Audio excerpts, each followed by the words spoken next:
বৈষম্য বিরোধী আন্দোলনের যে কজন নারী নেতৃত্ব দেশের মানুষের মনে আশা জাগিয়েছিল তাদের মধ্যে উমামা ফাতেমা ছিলেন অন্যতম। এনসিপির বিরুদ্ধে যখন একের পর এক চাঁদাবাজির খবর আসে তখন এনসিপিতে যোগদান না করে প্রশংসা কুড়িয়েছিলেন সবার কাছে। সবাই ভেবেছিল তরুণ উমামা ফাতিমা স্বচ্ছতা, জবাবদিহিতার রাজনীতিতে এগিয়ে যাবেন এবং নতুন বাংলাদেশ গড়ার যে প্রত্যয় দেখিয়েছিলেন তা তিনি পূরণ করবেন।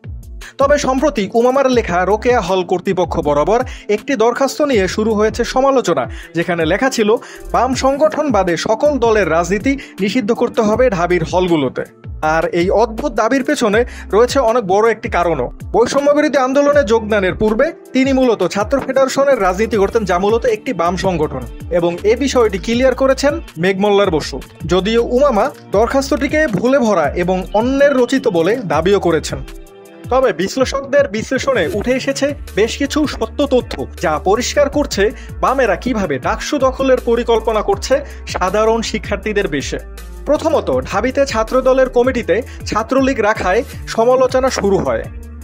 সেই ছাত্রলীগ যারা হল দখল, চাঁদাবাজি করে সাধারণ ছাত্রদের জীবন অতিষ্ঠ করে রেখেছে। অন্যদিকে শিবির গতানুগতিক ধারার বাইরে গিয়ে ওয়েলফেয়ার রাজনীতির চর্চা করেছে, যা দেখেছে পুরো ঢাবি সহ বাংলাদেশ।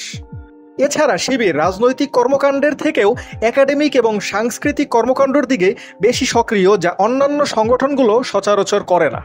কিন্তু দেখা গেল উমামা ফাতিমার দরখাস্তে এই দুই সংগঠন সহ আরও ছাত্র সংগঠনের রাজনীতি নিষিদ্ধের কথা বলা হয়েছে, যেখানে নেই বাম দলগুলোর নাম। অথচ এই বামেরাই শাহবাগ তৈরি করেছে এবং আন্দোলন করে বিচারকে প্রভাবিত করে জামায়াত নেতাদের ফাঁসির আদেশও এনে দিয়েছে।